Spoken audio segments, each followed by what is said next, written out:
Senhor, meus irmãos. Amém? Bom a gente estar aqui hoje de novo, unidos, em nome de Jesus, nessa noite.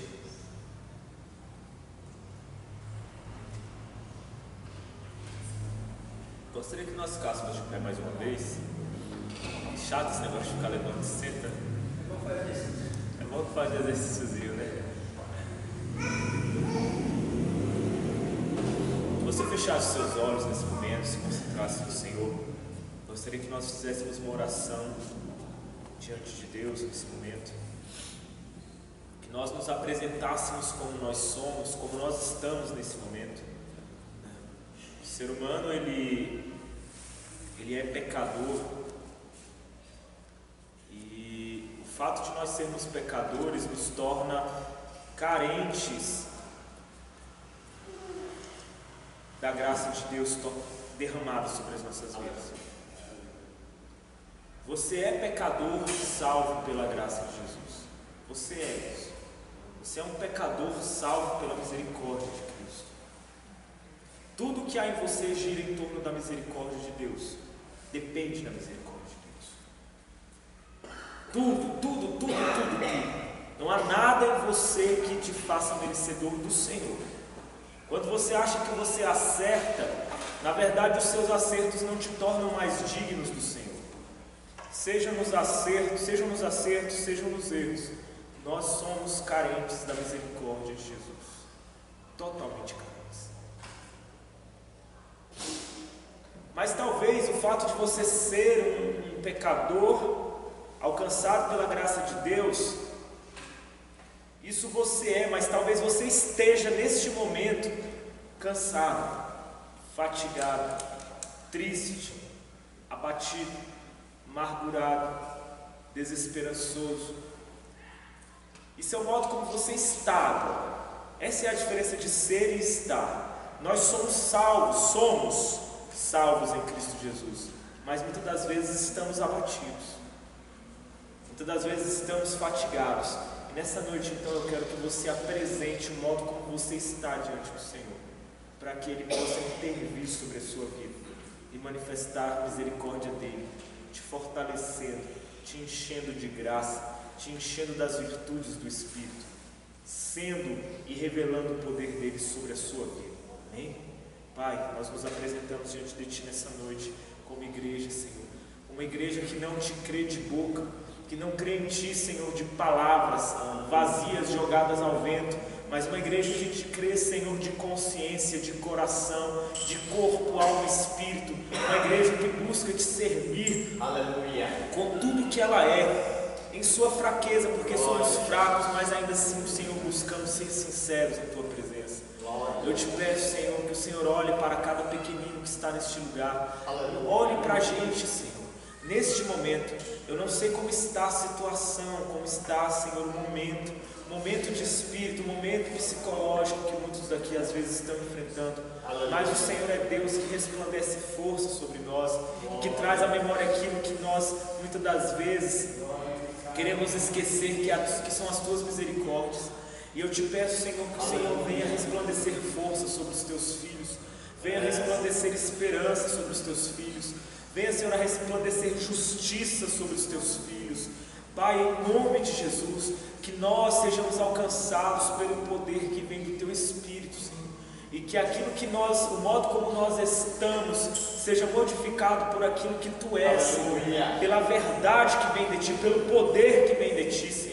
Eu te peço em nome de Jesus, seja, Senhor, uma tristeza, que ela seja retirada, Senhor, se for uma doença, que ela seja curada, em nome de Jesus, Senhor.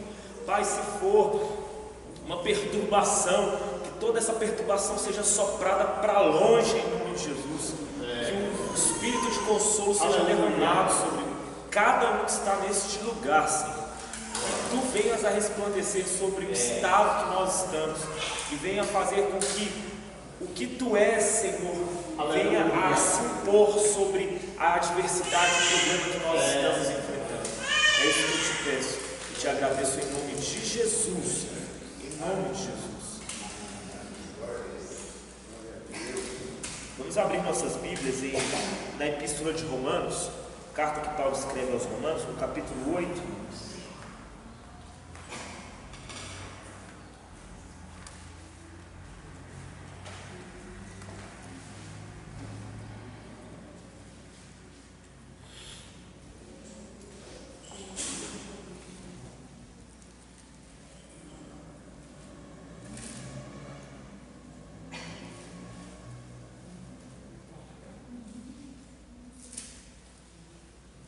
Nós vamos ler Romanos capítulo 8 a partir do versículo 15.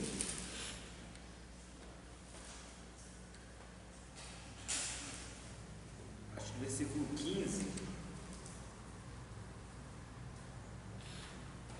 Amém? Vamos ler então?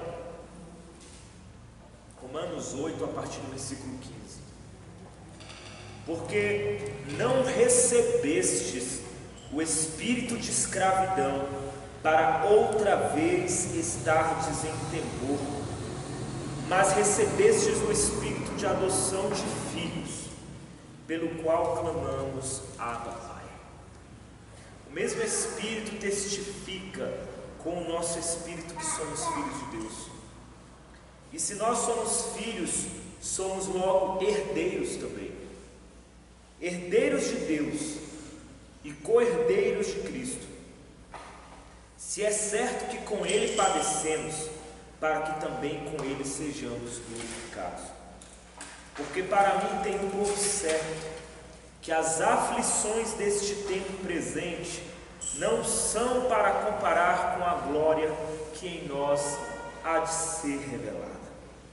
Porque a ardente expectação da criatura espera a manifestação dos filhos de Deus. Porque a criação ficou sujeita à vaidade, não por sua vontade, mas por causa do que a sujeitou, na esperança de que também a mesma criatura será libertada da servidão da corrupção, para a liberdade da glória dos filhos de Deus. Porque sabemos que toda a criação geme e está juntamente com dores de parto até agora. E não só ela, mas nós mesmos que temos as primícias do Espírito, também gememos em nós mesmos, esperando a adoção, a saber, a redenção de nosso corpo. Porque em esperança fomos salvos. Ora, a esperança que se vê não é esperança, porque o que alguém vê, como esperará? Mas se esperamos o que não vemos, com paciência o esperamos.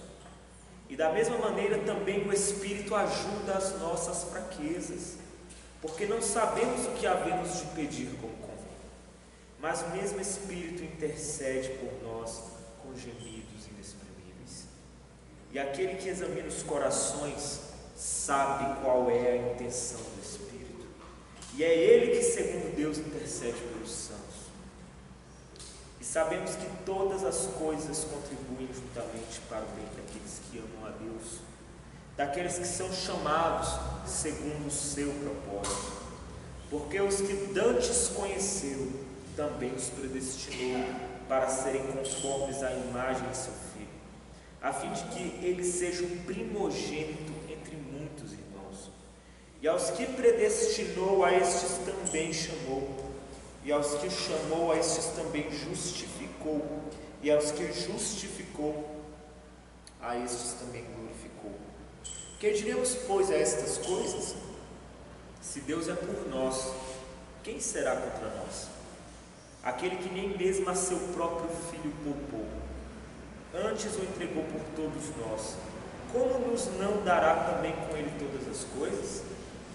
Quem tentará acusação contra os escolhidos de Deus? É Deus quem os justifica. Quem é que condena? Pois é Cristo quem morreu, ou antes quem ressuscitou dentre os mortos, o qual está à direita de Deus e também intercede por nós. Quem nos separará do amor de Cristo? A tribulação, ou a angústia, ou a perseguição, ou a fome, ou a nudez, ou o perigo, ou a espada? Como está escrito: por amor de ti somos entregues à morte todo dia. somos reputados como ovelhas para o matador. Mas em todas estas coisas somos mais do que vencedores, por aquele que nos amou. Porque estou certo de que nem a morte, nem a vida, nem os anjos, nem os principados, nem as potestades, nem o presente, nem o futuro, nem a altura, nem a profundidade, nem alguma outra criatura nos poderá separar do amor de Deus que está em Cristo Jesus, nosso Senhor. Amém? Você pode se assentar nesse instante. Esse texto é poderoso, né?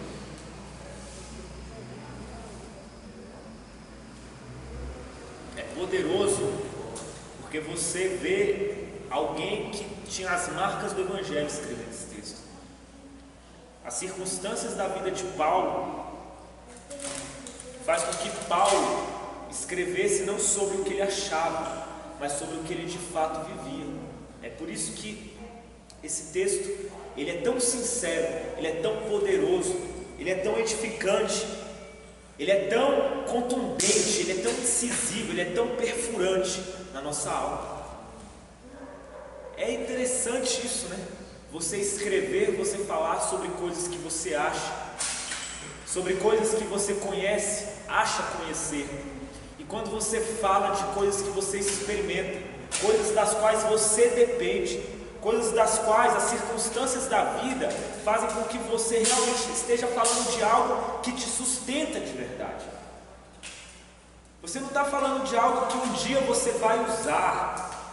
Você não está falando de algo que um dia vai servir de esperança para você no momento da dificuldade.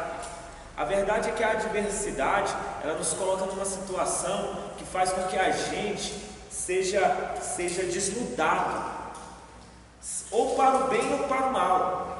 Mas quando nós somos desnudados para o bem, o que sobra é o bem cru, é o bem materializado. Porque tudo que você fala, a adversidade, ela quebra as máscaras, ela quebra as hipocrisias, ela quebra os fingimentos e faz com que aquilo que realmente está no profundo do teu espírito venha para fora. É por isso que a adversidade, ela prova o homem como mais nada, porque a adversidade, ela tem o poder de fazer você sair do armário. A adversidade, ela tem o poder de mostrar quem realmente você é. Paulo era um homem de dores.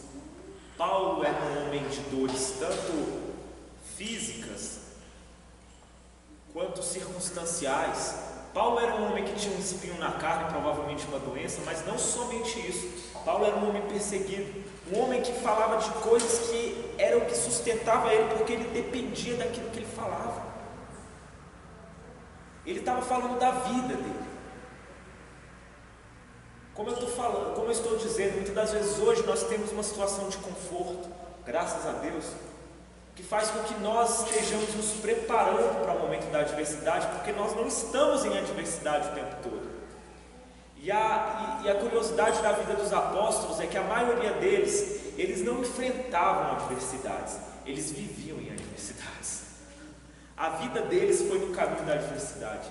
Talvez seja por isso que eles tão bem compreenderam a vontade de Deus.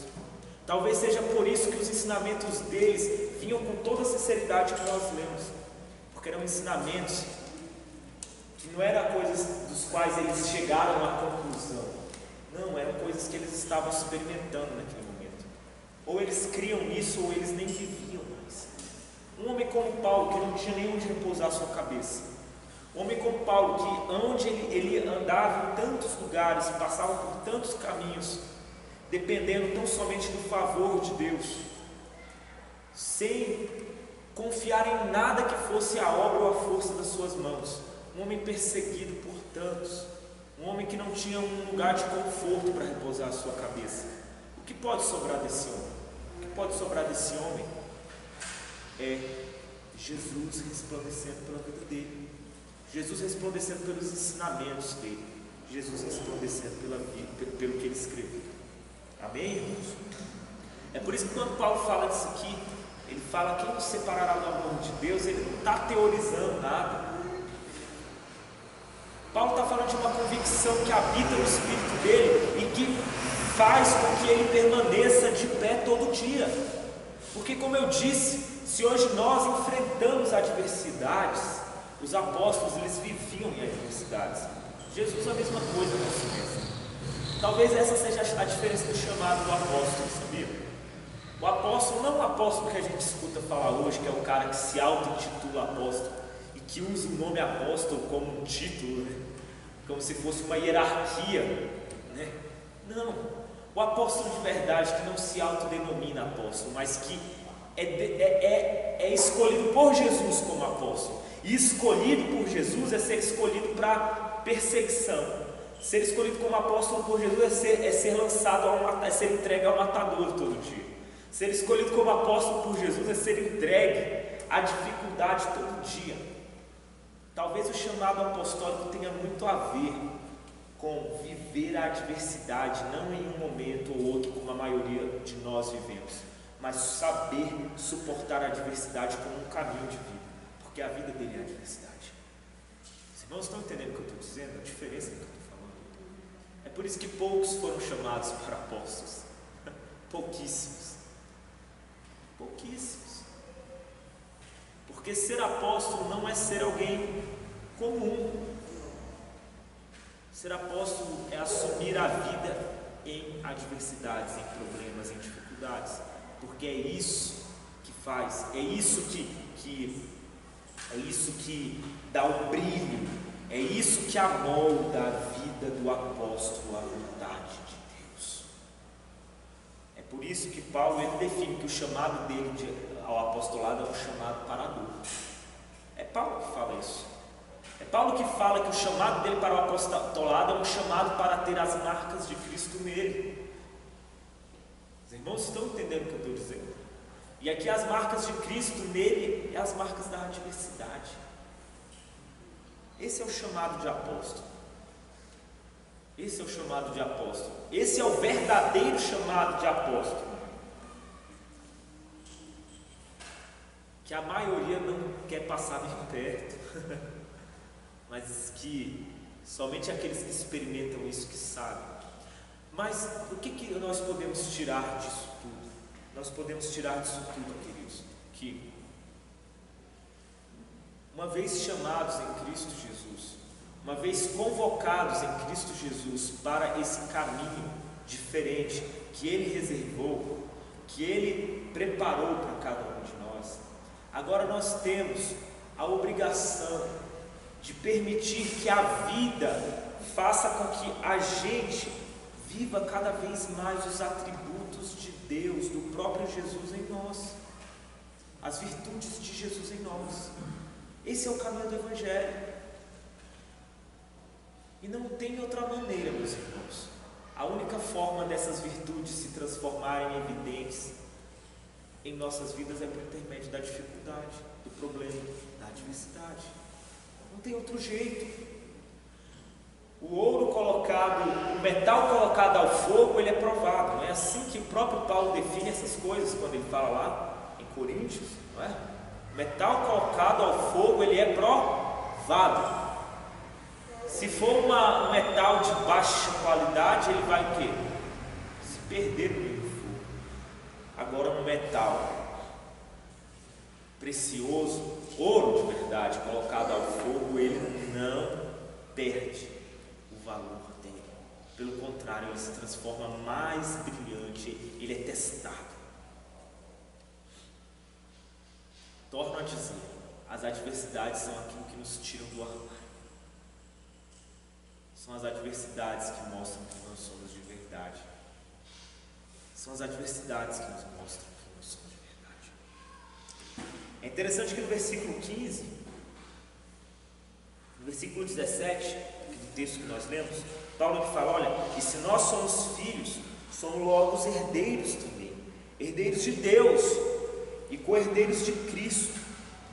Ele está falando, olha, nós somos herdeiros de Deus Pai, e por intermédio de Cristo Jesus nós fomos feitos filhos de Deus.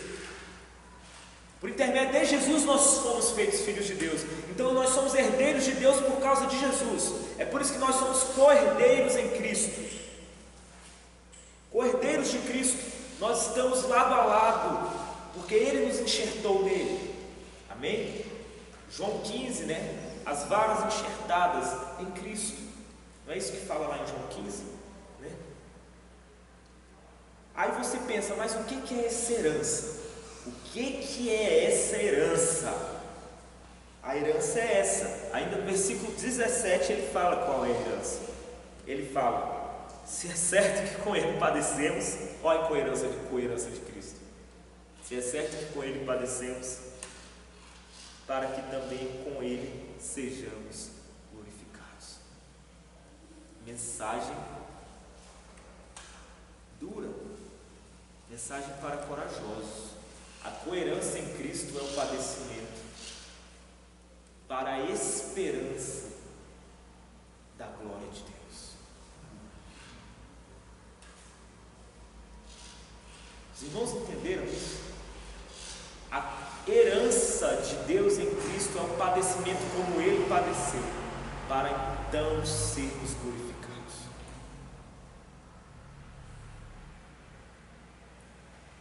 É por isso que ele fala no versículo 18: é por isso que para mim tenho por certo que as aflições deste tempo presente não são para comparar com a glória que em nós há de ser revelada. Se o padecimento é a realidade do cristão hoje, a glória que há de ser revelada, assim como se revelou em Cristo, também é o futuro do cristão. É o futuro do cristão. Amém, meus irmãos? Amém? E ele fala no versículo 19: porque a ardente expectação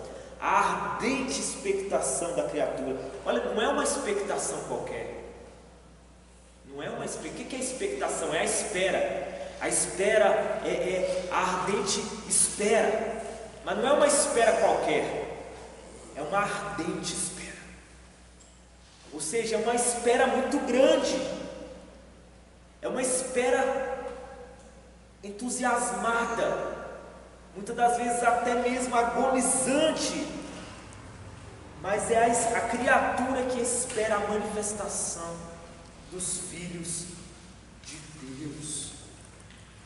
A criação espera a manifestação dos filhos de Deus, a minha manifestação e a sua manifestação.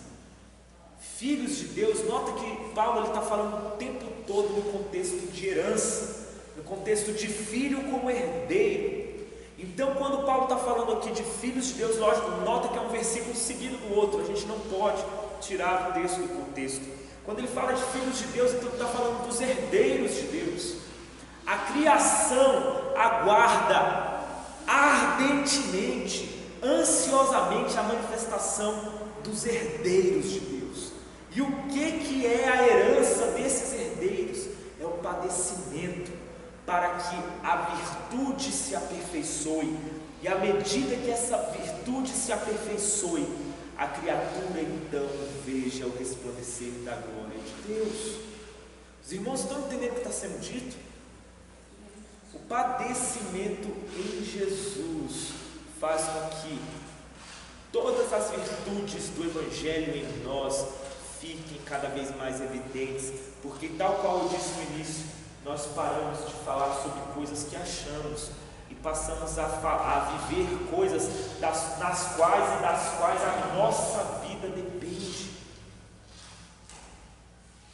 A nossa vida depende.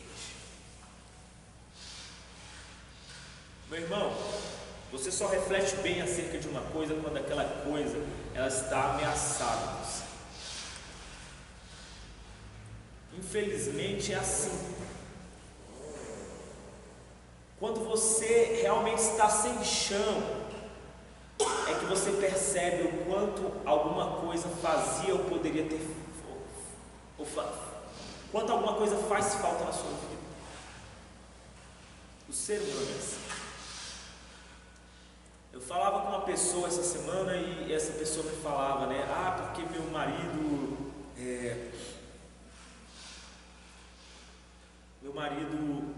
está numa situação complicada, a gente está passando por uma dificuldade no casamento, eu estou há não sei quanto tempo com ele, e o fato de eu estar com ele, eu nunca senti cuidado por parte dele em relação a mim, e eu estou cada vez me distanciando mais dele, enfim, porque eu nunca vi cuidado, eu sempre achei ele uma pessoa distante, e agora eu estou me distanciando. E essa pessoa me falava, interessante que à medida que eu estou me distanciando agora, ele está me tratando bem, agora ele está começando a me tratar bem, porque parece que, eu não sei porque, desde que eu comecei a me distanciar dele, eu estou sentindo que ele está me tratando melhor.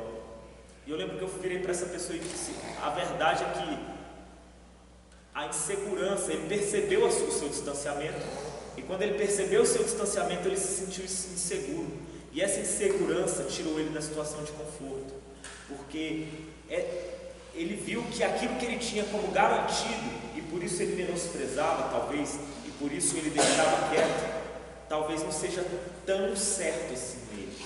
Talvez ele achava que você era uma pessoa sempre certa para ele, e agora ele já acha que você não é uma pessoa tão certa assim. Ou seja, foi necessário que a esposa reagisse com indiferença em relação ao marido, para que o marido começasse a perceber que ele estava perdendo aquela esposa. E o fato de ele estar perdendo aquela esposa fez com que agora então ele saísse da situação, da zona de conforto, e corresse atrás do prejuízo, né? O interessante é que quando ela falava isso desse rapaz, e aí eu aconselhei ela, enfim, dei um aconselhamento, mas o interessante é que eu pensava, em tudo na nossa vida a gente é desse jeito, tudo.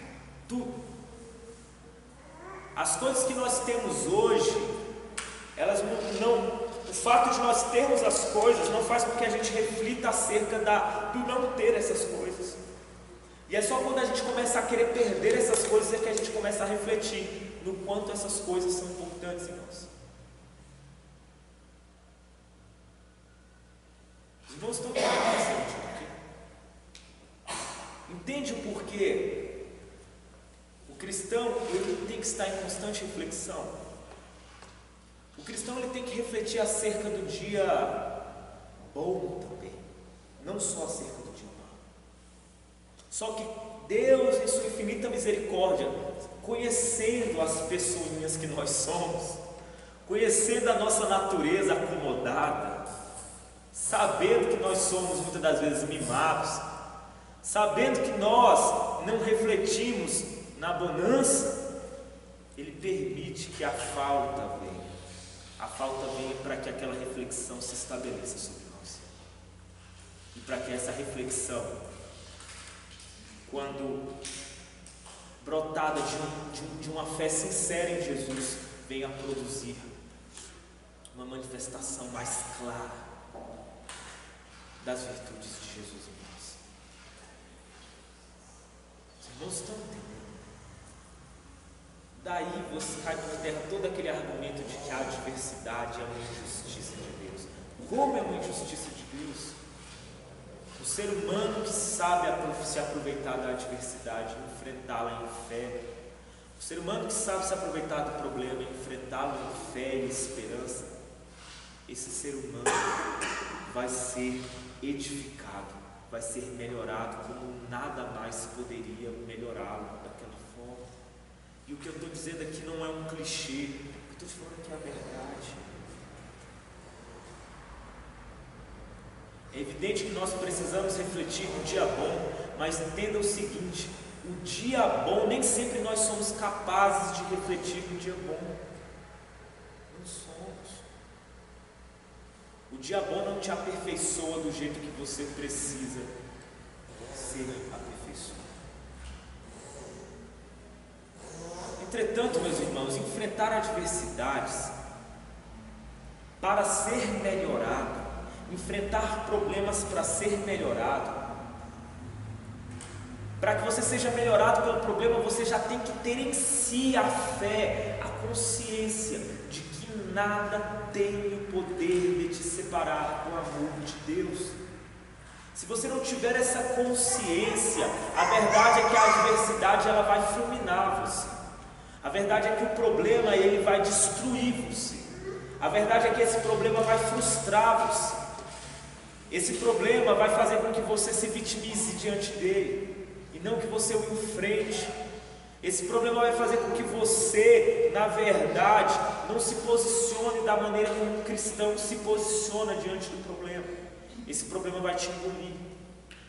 O que eu estou te falando hoje, meu irmão, é que uma vez que você está em Cristo Jesus, uma consciência de fé precisa ser instalada no seu coração.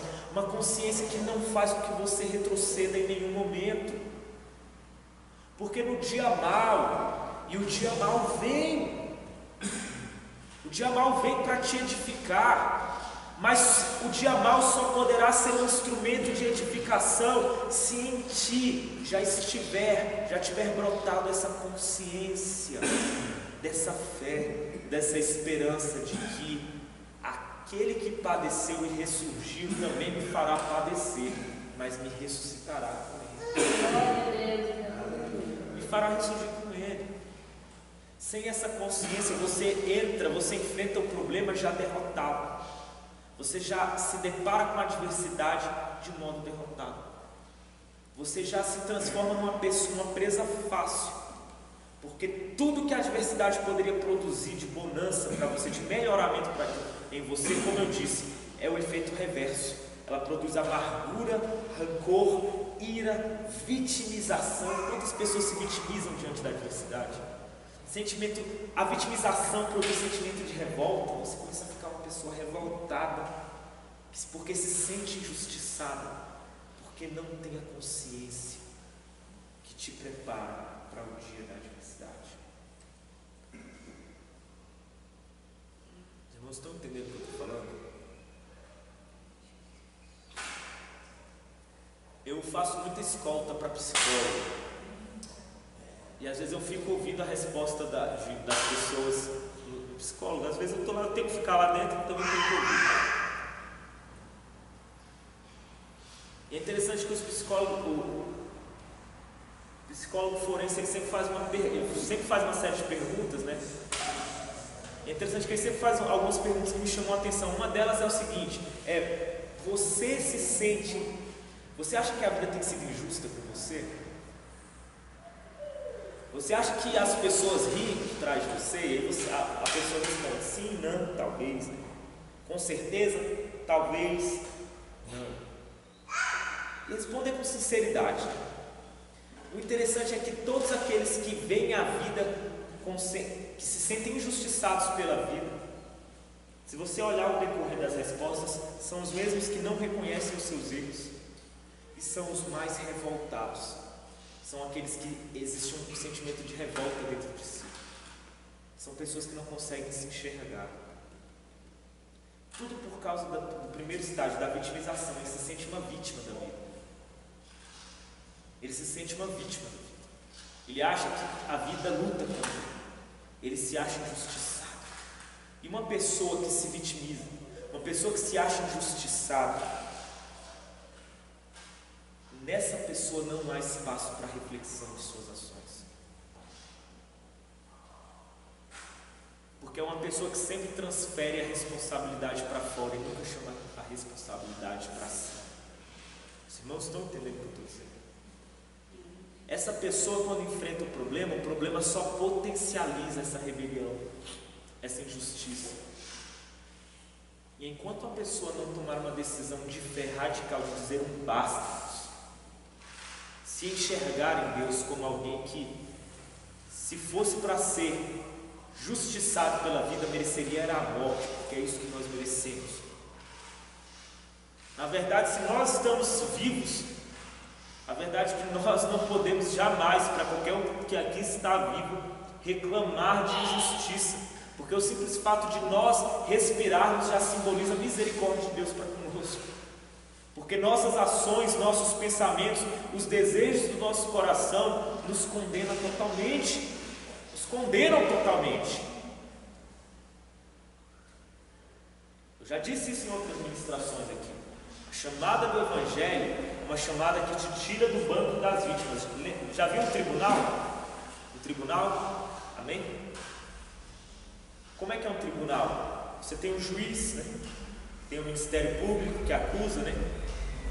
Tem o advogado de defesa, tem o réu, tem a vítima, tem as testemunhas.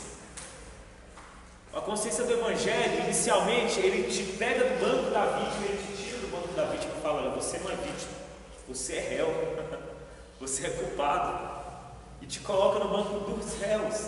Mas não para por aí, porque se fizesse só isso, sua vida seria uma desgraça, você se suicidaria. Quando você senta no banco dos réus, ele olha para você e fala: não, agora que você está no banco dos réus, eu te absolvo, mesmo você sabendo que é culpado, e agora eu te levo para o banco das testemunhas, porque agora você vai testemunhar. Amém? Esse é o caminho do cristão no tribunal de Deus. Ele sai da vítima para se tornar um culpado, assumido, confesso. E de culpado ele é absolvido para se transformar agora numa testemunha da bondade desse juiz. Mas antes que esse processo se inicialize, você precisa sentar no banco dos culpados. E é a adversidade que faz isso com você. É a adversidade que dá esse choque de realidade e faz com que você sente nesse banco. Você deixa de ser vítima do caos que assombra a sua vida. Você passa a perceber que na verdade você é muito mais agente do que vítima das adversidades que você tem. Amém? Amém, irmãos?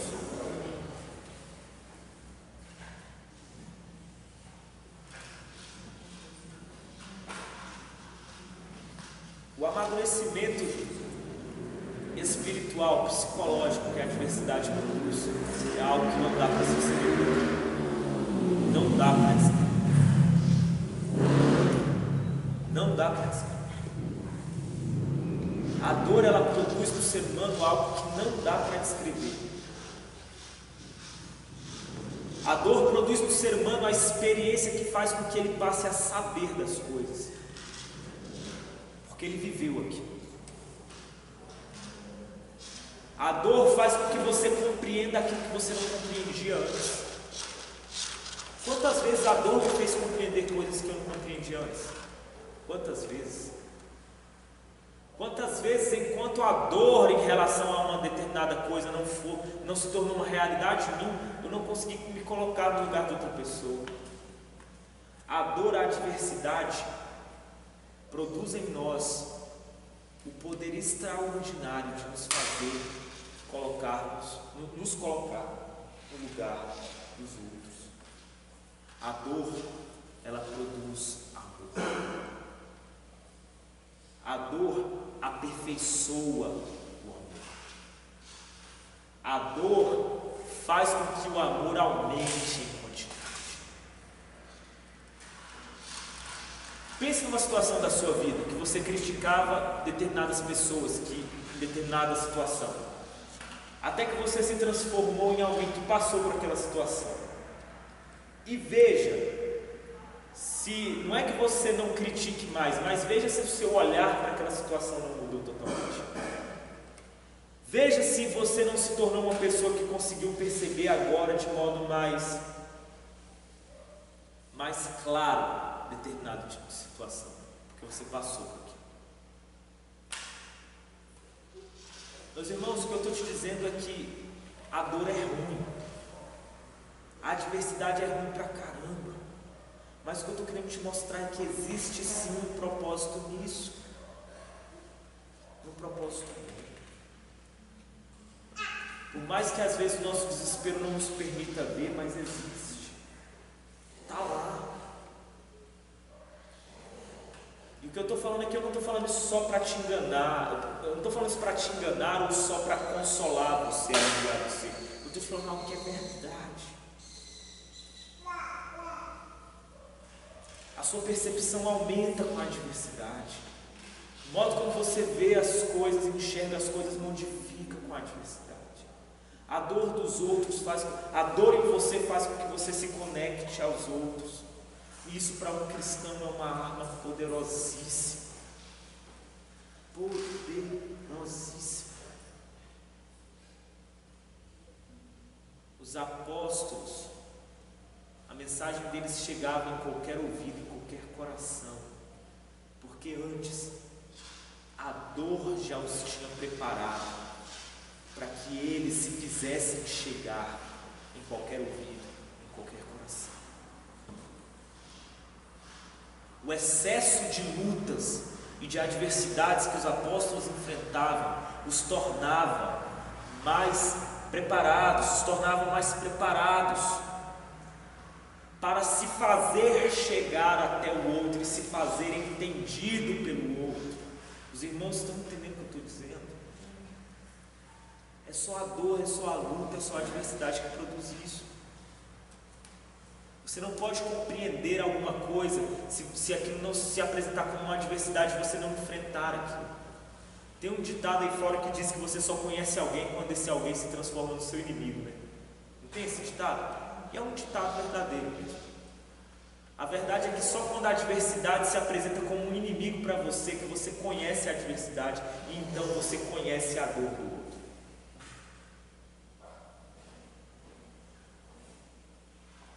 Você conhece a dor do outro.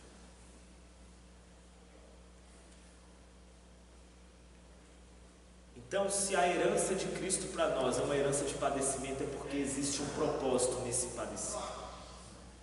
Esse padecer é exatamente aquilo que aperfeiçoa Cristo em nós, porque é exatamente o padecer que gera a dor, que faz com que nós entendamos a dor dos outros e faz com que nós então nos façamos ser entendidos pelos outros, porque nós entendemos os outros primeiro.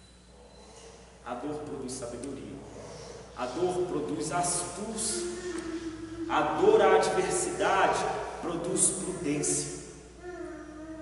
A dor e a adversidade produz insistência, perseverança. Quantas bênçãos vêm da dor e da adversidade?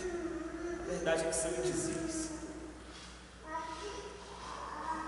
A gente vai continuar falando isso mais nas próximas quartas-feiras, mas o que eu quero que você saia daqui já tendo entendido é que não permita que a dor produza em você uma vítima frustrada, rebelde, revoltada, que se sente injustiçada diante da vida. Não permita isso. Isso só vai te destruir como ser humano. Mas permita que a dor, por intermédio da fé em Jesus Cristo, aperfeiçoe você, para que a sabedoria, para que o senso de justiça, para que a sensibilidade, para que a misericórdia, para que toda a dádiva vinda de Deus sobre você se aperfeiçoe, porque agora você não fala mais daquilo que você ouviu falar, mas você fala de coisas que você experimentou na carne, aumentando a sua percepção, aumentando o seu campo de visão e fazendo com que você, entendendo o outro, agora se faça entendido por ele, enquanto prega o Evangelho no seu testemunho. Amém? Amém? Creia nisso que eu estou falando. Creia nisso que eu estou falando. Eu não estou enchendo linguiça aqui para você. Eu não estou falando de abobrinha para você. Eu estou desnudando diante de ti o poder do Evangelho. O poder da dor, o poder da adversidade, o poder desse Evangelho vivido. Amém, meus irmãos? Nesse momento eu gostaria de agradecer então a oportunidade em nome de Jesus.